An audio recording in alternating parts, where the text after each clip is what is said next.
Welcome to our deep dive into Paulo Coelho's The Alchemist. Oh, The Alchemist. Using the 25th anniversary edition as our guide. Okay. Now, even if you've journeyed alongside Santiago before, we're aiming to uncover some less discussed insights that might surprise you. Right. We'll be exploring everything from Coelho's own story of the book's unlikely success Interesting. to the often overlooked prologue about Narcissus, Yeah. and even a particularly poignant parable about a father's dream. Wow, that sounds great. Yeah. I'm excited. Yeah, me too. What's fascinating about The Alchemist is how it works on multiple layers. Oh, yeah. It's a captivating adventure on the surface. Right. But underneath lie profound insights into the human experience, Absolutely. mirroring Coelho's personal journey in intriguing ways. Yeah, it's almost like The Alchemist itself went on an alchemist's journey. Hmm. Coelho mentions in the foreword how the book initially faced rejection from publishers Oh, wow. and sluggish sales, just like Santiago encounters setbacks and moments of doubt. Oh, that's so interesting. Yeah, It's like life imitating art, right. or art imitating life, I guess, in this case. Exactly. Right. And so Coelho's perseverance, despite those initial bad omens, Right? speaks volumes about the book's message of not giving up on your dreams. Absolutely. Even when the path seems unclear. You really have to keep going. Yeah. It's almost as if the universe was testing his belief in the very message he was conveying. Right. And then, like magic, Yeah. The Alchemist found its audience through word of mouth, Yes. much like Santiago's journey unfolds through unexpected encounters. It is all about those seemingly insignificant moments Like- that change everything. All right. And there's a line where Coelho says, Uh-huh. when you want something, all the universe conspires in helping you to achieve it. Oh, that's a good one. Yeah. That is really good. So his personal experience with the book's publication becomes a powerful testament to that idea. Exactly. It highlights the concept of unwavering belief Mm-hmm. and aligning your actions with your desires. It's about putting in that work. Yeah. And speaking of alignment, Okay. let's delve into that intriguing prologue about Narcissus, Yes. which many readers tend to skip over. I know I did the first time I read it. It's Yeah. not even the typical Narcissus myth. Right. This version focuses on the lake's perspective, lamenting not Narcissus's beauty, but its own WN beauty reflected in his eyes. Oh, that is interesting. Yeah. It's a brilliant twist Mm-hmm. that adds a layer of depth to the traditional tale. For sure. It prompts us to ask, Okay. do we only recognize our own worth and beauty through external validation? Yeah, that's a good question. Or can we, like Santiago, Right. embark on an inward journey to discover our true potential, Mm-hmm. independent of the gaze of others? And Santiago's journey does seem to challenge that reliance on external validation. It really does. But what's interesting is how initially he's quite cynical, even dismissing dreams as worthless after the old woman's reading. Oh, really? Yeah. Mm-hmm. It's relatable. Yeah, I think most people have been there. Mm-hmm. How often do we allow societal conditioning or past disappointments Right. to cloud our vision Yeah. and make us doubt the validity of our dreams? Yeah. It's tough. Yeah. Go seems to be suggesting that. Okay. Even those destined for great things might initially resist the call to adventure. That's so interesting. It's a thought. It makes you wonder if that initial skepticism is a necessary part of the process. Oh, interesting. Way of testing our commitment to our personal legend. Yeah, maybe it is like a test. Yeah. That's a fascinating perspective. Thank you. Perhaps it's about confronting those doubts head on Uh-huh. before fully embracing the journey. Right. This idea of confronting obstacles ties in beautifully Okay. with the concept of maktub, Yes. a recurring theme throughout the book. Yes, Maktub. While it's tempting to interpret maktub as passive acceptance of fate, the story reveals a much more nuanced understanding. It's definitely not about just sitting back Right. and letting destiny happen. Right. Exactly. I love the examples in the story. Yeah. Like the crystal merchant who could go to Mecca, or Santiago's choice to stay with Fatima. Yeah. The choice always exists. The choice always exists. Yes. Maktub seems to be more about recognizing the opportunities embedded within what's written, Right. and then making choices that align with your personal legend. Yes. So it's about taking action. Right. It raises the question, does it imply free will within a predetermined framework? Oh, that's a good question. Or perhaps it's about recognizing and seizing opportunities while trusting in a greater guiding force. Yeah, that's such a thought-provoking way to look at it. It is a lot to think about. It's not about surrendering agency, but about understanding that we have a role to play Yeah. in shaping our destiny within a larger tapestry. Speaking of shaping our destiny, the camel driver offers Santiago a simple yet profound piece of advice to eat when it's time to eat. Okay. Move when it's time to move. It sounds almost mundane, Right. but it speaks volumes about the power of being present in each moment. Absolutely. It's a reminder to not dwell on past regrets or anxieties about the future, but to fully embrace the now. Be here now. And it's through this present moment awareness that Santiago experiences those unexpected discoveries and connections that ultimately guide him toward his treasure. Precisely. Yeah. It highlights the idea that by focusing on the present, we open ourselves up to opportunities and insights that we might otherwise miss. Absolutely. And we're going to take a quick break. Okay. We'll be right back. Sounds good. Now, shifting gears a bit, let's talk about Santiago's relationship with Fatima.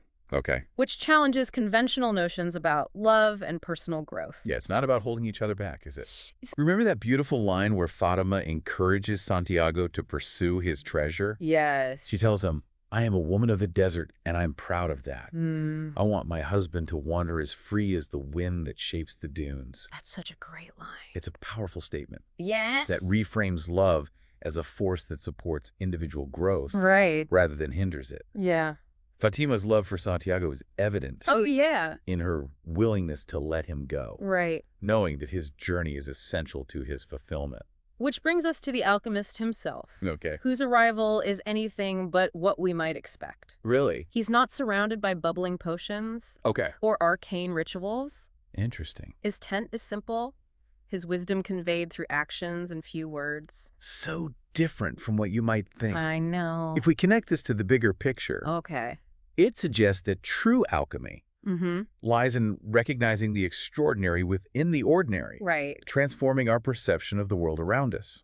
It's about looking at things in new ways, rather than relying on external displays of power. And that transformation of perception seems to be at the heart of Santiago learning the language of the world. The language of the world. It's about more than just understanding omens, wouldn't you say? I would. It's about connecting to the deeper flow of life, seeing how everything is interconnected. Yes, absolutely. The caravan in the desert speaking the same language. Oh, yeah. The boy realizing even the crystal glasses were part of his success. Interesting. These examples highlight a profound understanding of the interconnectedness of all things. We're all connected. A concept that resonates with modern ideas like systems thinking and ecological awareness. It makes you realize that even seemingly insignificant details can play a significant role in the grand scheme of things. And speaking of seemingly insignificant details, we can't wrap up this part of our deep dive without discussing the parable of the father's dream. It's a story within the story that often gets overlooked. Yeah, a lot of people skip over it. But it holds such profound wisdom. It really does. I agree. It's definitely worth exploring further. Yes. Let's delve into that in part 3 of our deep dive. It's a story about a father who has 2 sons, one a poet and the other a soldier. Okay. He dreams that the words of one of his sons will be remembered throughout history. Wow. But when he asks the angel to reveal which son's words have become immortal, it's not the poet's eloquent verses. Oh, interesting. But the soldier's simple prayer that has endured through time. Wow. That prayer being, "My Lord, I am not worthy that you should come under my roof, but only speak a word and my servant will be healed." Yeah. It's a moment of pure faith and humility. Right.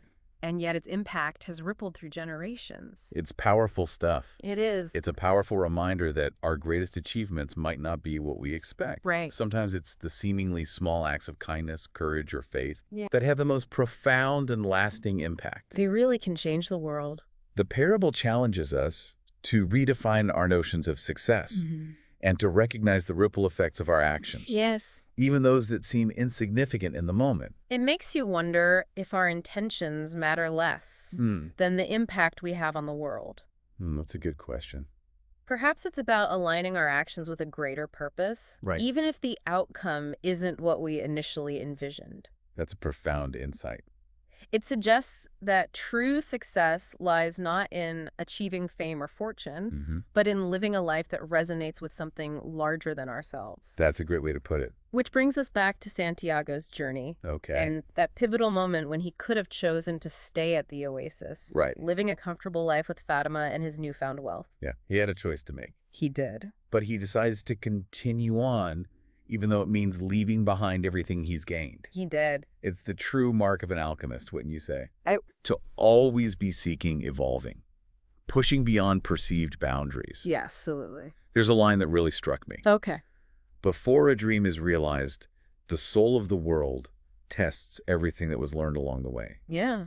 It's almost like a final initiation before reaching the treasure. Right. That's such a crucial point. It's not about the soul of the world being cruel or arbitrary, but rather ensuring that Santiago has truly integrated the lessons of his journey and is ready for what awaits him. And the symbolism of Santiago returning to the place where he was robbed, where he had initially felt defeated, is incredibly powerful. Going back to where it all began? He's now able to see that experience in a new light, recognizing that it was all part of a larger plan guiding him toward his destiny. It speaks to the transformative power of setbacks and challenges. Right. The idea that even our darkest moments can become catalysts for growth if we're open to learning from them. It's a reminder that obstacles aren't necessarily roadblocks, but rather opportunities to refine our understanding of ourselves and the world around us. Casually, it's about shifting our perspective and embracing the idea that every experience, both positive and negative, contributes to our evolution. Speaking of evolution, the actual discovery of the treasure takes an interesting turn. Oh, really? It's not under the pyramids like he initially believed. Interesting. But back in Spain, the place where his journey began. Oh, wow. It's a classic storytelling technique, bringing the protagonist full circle. Right. It highlights the idea that the journey itself is as important as the destination. Absolutely. That the real treasure lies in the wisdom and growth gained along the way. And the treasure isn't just literal gold, is it? No, it's not. It represents something much deeper. Yeah. A culmination of all the experiences, insights, and personal transformation Santiago has undergone. And the fact that he finds it back in his own backyard suggests that our treasures are often closer than we think. Yeah. Hidden in plain sight within the familiar landscapes of our lives. It's a call to appreciate the beauty and potential of our everyday experiences. It really is. To look for the extraordinary within the ordinary. I couldn't agree more. It's about cultivating a sense of wonder and recognizing that the most profound discoveries are often found not in distant lands, but within the depths of our own hearts and minds. But even after finding the treasure, the story doesn't end there. There's that beautiful moment where Santiago decides to return to Fatima. Oh, yeah. It speaks to the enduring power of love and the recognition that true fulfillment encompasses both personal growth and meaningful connection. Absolutely. Despite achieving his personal legend, Santiago realizes that Fatima is a treasure in herself. Yes. And his journey wouldn't be complete without her. It's a testament to their bond. Yeah. A recognition that love isn't about possession or holding each other back, but about supporting each other's dreams and rejoicing in each other's triumphs. And remember Fatima's line. Yes. If I am really a part of your dream, you'll come back one day. Oh, I love that line. It's a statement filled with trust and faith, a testament to the enduring nature of true love. It speaks to the idea that genuine love can withstand distance and time. Yeah. That it's a force that endures even as we evolve and pursue our individual paths. You know, as we've been discussing all this, one question keeps coming to mind. Okay. Do you think the alchemist ever finds his treasure? Oh, that's such a good question. The story never explicitly tells us. No, it doesn't. But it leaves us to ponder the possibilities. It really does. Perhaps for someone like the alchemist, who has dedicated his life to the pursuit of knowledge and spiritual growth. Right. The journey itself is the reward. And maybe that's part of the deeper message of The Alchemist. Yeah. The pursuit of self-discovery and the realization of our personal legend. is an ongoing process, a lifelong adventure filled with continuous learning, growth, and transformation. It makes you wonder if there's ever truly an end point to the alchemist's journey. All right. Or if it's more about embracing the continuous evolution of self and spirit. That's a beautiful way to frame it. It's not about reaching a fixed destination, but about surrendering to the flow of life. Trusting that each experience, each encounter, is leading us toward a greater understanding of ourselves and the world around us. Thinking back to Santiago's journey, I'm struck by that moment when he first meets the alchemist. Okay. And declares, I'm following my personal legend. Yeah. It's not something you would understand. Oh, wow. It reveals so much about his initial naivete. Right. But also his unwavering conviction. He's fully committed to his path. Yes, he is. Even if he doesn't fully grasp what it entails. And the alchemist, in his wisdom, recognizes that spark in Santiago, that unyielding desire to pursue his dreams. Yeah, it's a testament to the power of intuition, of listening to that inner voice that guides us toward our true calling. And the alchemist doesn't simply hand Santiago all the answers, does he? He doesn't. He guides him and nudges him in the right direction. Right. But ultimately allows Santiago to discover his own truth through experience and observation. It's a beautiful illustration of mentorship, wouldn't you say? I would. The alchemist embodies that balance of support and challenge, providing guidance without stifling Santiago's individual growth. Which brings us to the heart of what the alchemist seems to be saying. Okay. It's not a step-by-step guide to achieving your dreams, right, but rather an invitation to listen to your heart, to trust in the journey, and to have unwavering faith in the power of your own personal legend. And to remember, as we've discussed, yes, that the treasure we seek is often closer than we think. Yes. Hidden within the everyday miracles and opportunities that surround us. I'm so curious. Yeah. What are some of the key takeaways you hope listeners will glean from our deep dive into The Alchemist? For me, it's the reminder that life is a grand adventure. Yes. Full of twists and turns, challenges and triumphs. It really is. It's about recognizing that within each of us lies the potential for transformation. Absolutely. For realizing our dreams, for connecting with something greater than ourselves. Beautifully said. The magic of the alchemist. What's the magic of the alchemist? It speaks to something universal within us. Yeah. That yearning for purpose, for connection, for a life lived in alignment with our truest selves. Paulo Coelho himself captures this sentiment beautifully in his foreword. Oh, yeah? He says, I am Santiago the shepherd boy in search of my treasure.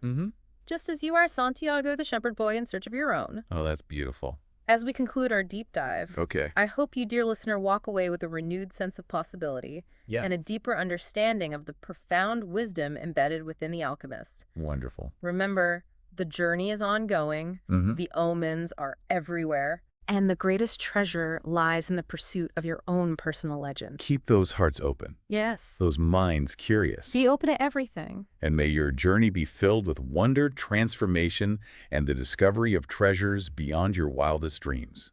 Thank you so much for joining us. It was my pleasure.